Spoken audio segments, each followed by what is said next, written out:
ಅಕ್ಕ ಅದಕ್ಕೆ ಎಲ್ಲಿ ಕರ್ಕೊಂಡು ಹೋಗ್ತಿರ್ಬೋದು? ಅಯ್ಯೋ ನಂಗೂ ಗೊತ್ತಿಲ್ಲ ಕಣೆ, ಕೇಳಿದ್ರೆ ಏನೋ ಸರ್ಪ್ರೈಸು ಅಂತಿದ್ದಾರೆ. ಅದಕ್ಕೆ ಥಿಯೇಟರ್ ಅದು ಆ ಕಡೆ ರೋಡಲ್ಲಿ ತಾನೆ, ನಾವು ಯಾಕೆ ಈ ರೋಡಲ್ಲಿ ಹೋಗ್ತಾ ಇದ್ದೀವಿ ಅಂತ.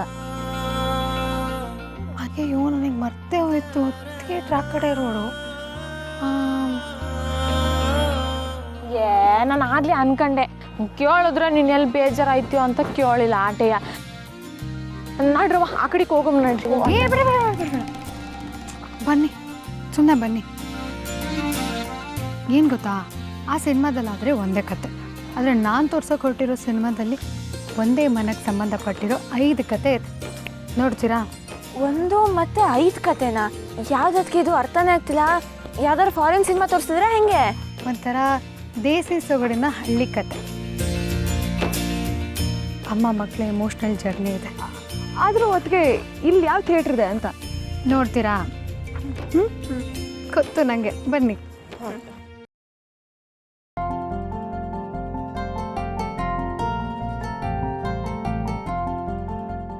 ಓ ಅದಕ್ಕೆ ಇದು ನೆನಪಾಯ್ತು, ಅದೇ ಹೋದ್ಸಲಿ ಅಪ್ಪು ಸರ್ ಪಿಕ್ಚರ್ ನೋಡಿದ್ವಲ್ಲ ಅದೇ ಅಲ್ವಾ?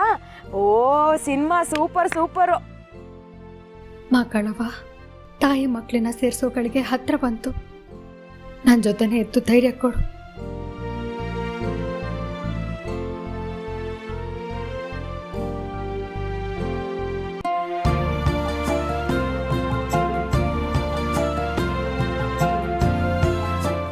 ಅದಕ್ಕೆ ಆಕತ್ಗೆ ಪರ್ದೆ ಮ್ಯಾಗ ಟಿವಿನಾ?